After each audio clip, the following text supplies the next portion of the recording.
Many Louisiana lawmakers are speaking out about the president's decision to carry out those strikes in Iran tonight. Amelia Strahan joining us in the studio now. So, Amelia, how many of our lawmakers have we heard from, and what are they saying tonight?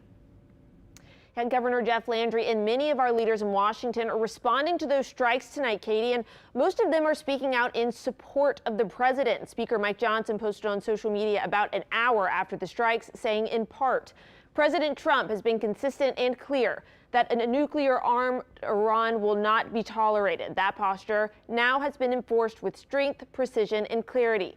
Senator Bill Cassidy also posted on X, Iran's nuclear program is a threat to peace and stability, and peace must remain the goal. Governor Jeff Landry thanked our armed forces for executing the strikes and ended his tweet by saying, God bless them, our great president, and the United States. Finally, Congressman Troy Carter expressed his disapproval of the administration in a lengthy statement. Reading in part, now is the time for measured diplomacy, not impulsive escalation. We must demand answers. We must restore balance. Katie, we're hoping to hear more from our state leaders tomorrow. I'm sure we will. All right. Thanks so much, Amelia. And we are going to continue our coverage on the attack on Iran's nuclear sites this evening.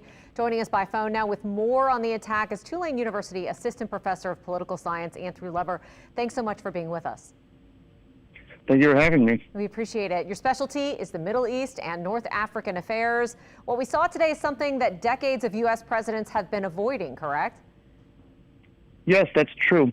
Sort of concern with Iran's nuclear program has gone back since at least the George W. Bush administration, and each successive president has wrestled with what action to take in order to try and rein in progress towards a potential nuclear weapon by Iran's leaders.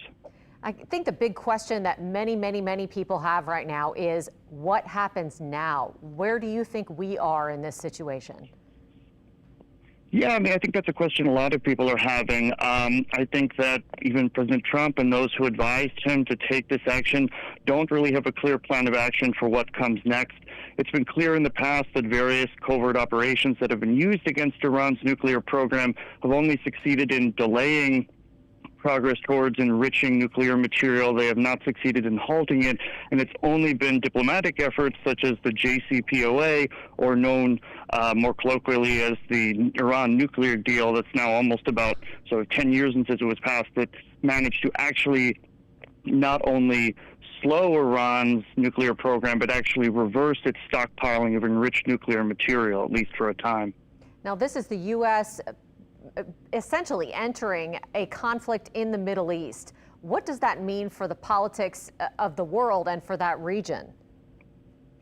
Yeah, I mean, it's certainly concerning in that the United States under President Trump has directly involved itself in this conflict without even consulting with Congress or I think another concerning aspect of this is that what had been several weeks of the president presenting himself as engaged in good faith diplomacy with Iran is now being presented as effectively a ruse to lull Iran into a false sense of security to launch these attacks, which will really undermine faith in the United States as a credible and reliable negotiation partner for diplomacy going forward.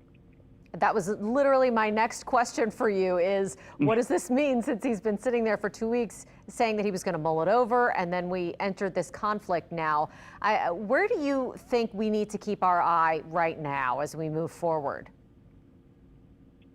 Yeah, I think what happens now is looking on, I guess, both what leaders of both the United States and Iran do next. The United States is trying to have things both ways right now in terms of launching these attacks while trying to convey to, apparently through back channels to Iranian leaders, that they only intend to strike nuclear facilities and don't intend to expand this war to engage in, say, regime change. But it's also very clear that Israeli leaders at this point view regime change as the main aim of these military operations. And at the same time, it's not clear that Iranian leaders would be willing to make concessions to the United States basically at the barrel of a gun, given that that's potentially only going to lead to further pressure to make further concessions. So we're effectively at an impasse and waiting to see which party is going to blink first.